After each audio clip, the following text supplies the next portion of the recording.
We're here at the Monaco Yacht Show on board Motor Yacht After You with Captain Kevin, and we're going to talk to him about how he utilises our software compass to support their navigation management on board.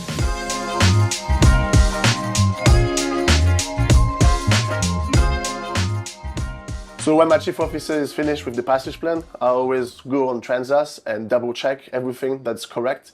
Once I've double checked it, we export the file from Transas to Compass. Okay, so that file's now been put into Compass, like you said, and now you can see this is a route from, I think this is from Porto-Cervo to Ibiza.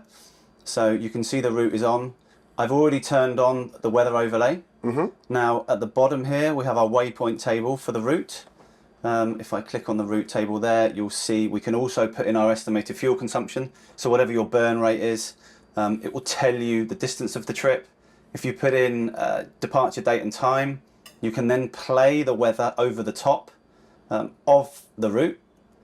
So if I now click into the weather tab, you'll see the same route is still there, and you can get a forecast for that route. Now, one of the things I said earlier before this was we've now upgraded our tracking. So we're now pinging the vessel every 30 seconds.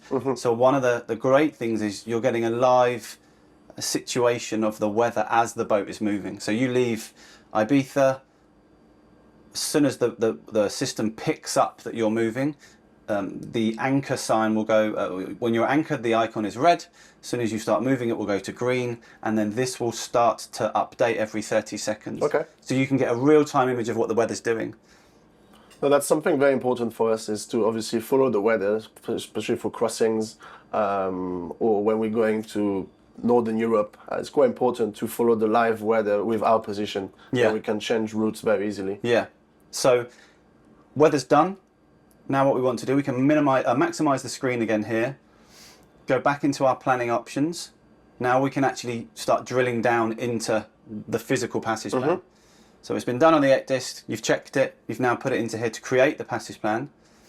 So if I go to create passage plan, comes up with a few options, what you do or don't want. You want to see, if this was on a paper boat, which obviously After You is an ECDIS primary, so we don't need to start listing paper charts. You can then create the passage plan. That'll take 4 or 5 seconds to create the file. This then creates a PDF document. Start putting notes in. So your chief officer is obviously on this one already putting some notes. If you scroll down, you can then we have a digital signature icon now. Yeah. Put in tidal information for departure port and arrival port. Some notes, more notes here.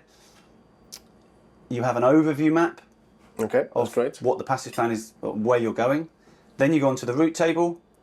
You have nav area warnings, and then a departure checklist. Understood. Yeah. And that's one of the things that we're starting to change now, particularly for your boat and with your management company, is we've now liaised with them to put in some particular tables that they want in the passage plan. So you don't have to do one for us and then go and do a separate one. Okay. We're trying to limit the number of entries that the crew have to do. That's perfect.